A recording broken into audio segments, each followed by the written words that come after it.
Is eating causing heartburn? Getting worse? Some foods start to cause problems. Now more foods are causing problems and you can't get away from this pain after you eat. This is the video for you.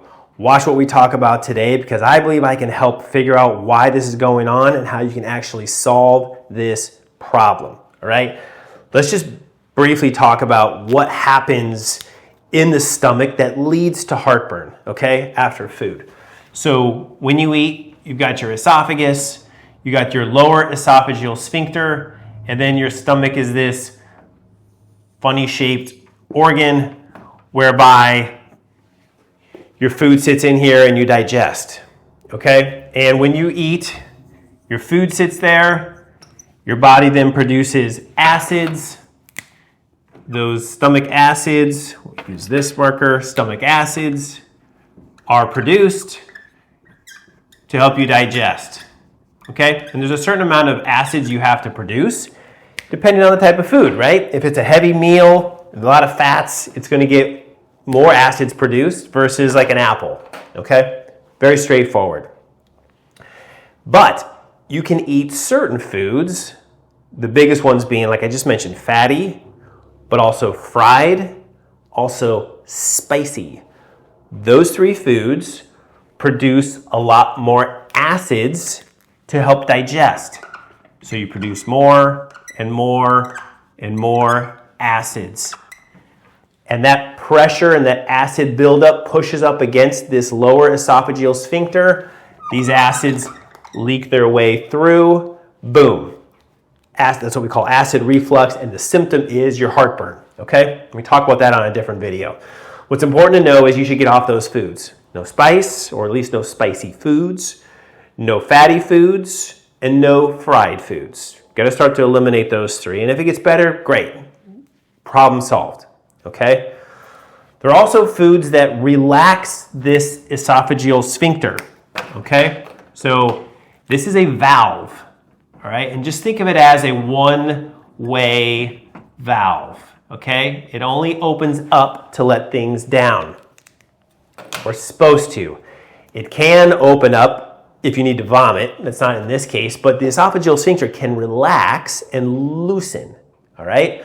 And the foods that irritate that, which you should get off of immediately, two biggest ones, chocolate and peppermint.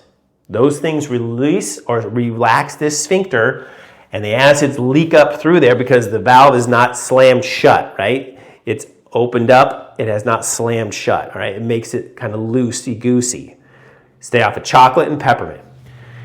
Other foods or things that are like food, alcohol loosens that up. Caffeine loosens that up, and nicotine. All right, so there's really 5 things you need to come off of, at least when you're eating. You got to come off of the alcohol, got to come off the caffeine, you got to come off the nicotine around the time that you eat. All right. I also recommend, especially if it's caffeine or alcohol, you try not to eat those on an empty stomach either, or drink those or consume those on an empty stomach. So kind of you need to get off of those 2 things. All right. You really should get off of those 2. And if you're going to have nicotine, only have it far away from food. So I'm not a proponent of nicotine at all, but if you're going to have it far away from food. So those things can cause these acids to go up through there. Okay? There are also other foods that are acidic naturally.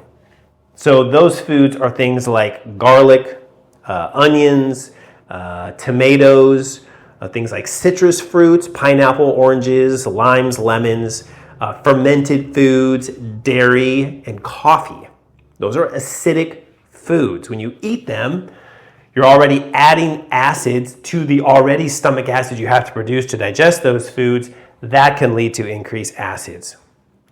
In all those situations, you should just avoid those foods. If you do that, that's truly your problem. All right, and I would say there's a small percentage of people who have heartburn where if you do those 3 things, cut out the foods that create too many acids, cut out the acidic foods, and cut out the peppermint, chocolate, alcohol, caffeine, nicotine, this problem gets better.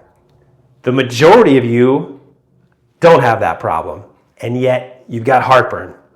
And that's the issue we want to talk about in the rest of this video, and why your doctor giving you PPI is not the answer. So The problem with most people that have this continued heartburn is that they're not producing enough stomach acids. Okay, so we're going to knock all these out. There might be just a little bit of acids you're producing. Well, then you're going to say, well, if I am on a PPI or Rolaids or Tums or Pepto-Bismol, it does help. Let me explain why. You're not making enough acids, your food sits there, and you build up gas. The food ferments. You get this fermentation. Have you ever left some rotten food or food sitting in like a jar and it starts to rot in there and you leave that jar closed, but you go to open that thing up, there's pressure in there. That's what happens in your stomach. This pressure is building and it pushes whatever acids are there up into the esophagus because the food sits in there not for 30 minutes to be digested, but maybe 2 hours. Do you burp a lot after you eat? You're not digesting properly. You're not actually getting enough stomach acids. That's the problem. And so there's a number of things that can do that. It can cause this problem. Let's go through them. Stress or chronic stress. That can cause too few stomach acids, okay? Infection. You can get an infection in your stomach. We test for that. We figure out what that is. You could also have an autoimmune condition. Things like diabetes, things like Hashimoto's thyroiditis, things like Sjogren's disease. Those are autoimmune problems, decreases your stomach's ability to digest. You can have nutritional problems or deficiencies, things like zinc, things like B vitamins. We test for that. You got to figure out if that's part of your problem. You're not making enough stomach acids. You need those things. Two others, if you've had a stomach surgery, which I imagine the overwhelming majority of you have not had, or the one thing that we all have to deal with at some point, we're getting older, aging. You just don't make enough stomach acids. So you got to figure out what is causing too few stomach acids. Your PPI is not fixing the problem. You're reducing all acids with the PPI, so it helps with the symptoms, but you haven't fixed the problem. You're just slapping a Band-Aid on that problem, slapping a Band-Aid on it, slapping a Band-Aid on it. And after a few years, you got to make that Band-Aid bigger and thicker, increase that dosage of the PPI, or take it twice a day instead of once.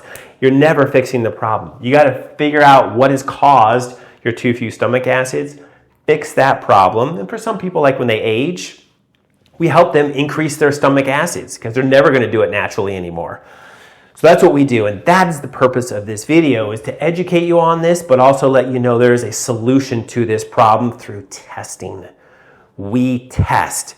Take advantage today. At the bottom of this screen, you're going to see that there's a URL that you can sign on to for a discovery call. It's a quick call, free call with our assistants, where you can sit down and figure out, or I should say, we can figure out if you're a good fit for us, and you can ask questions about what we do in our office. That's the beginning step to determine the testing that needs to be done to figure out why you've got the heartburn after eating. We go from that point to solving your problem without medications, without surgeries. Okay, so take advantage today. Book that free call. It's right there in front of you. And let's get down to finally figuring out the root of your heartburn.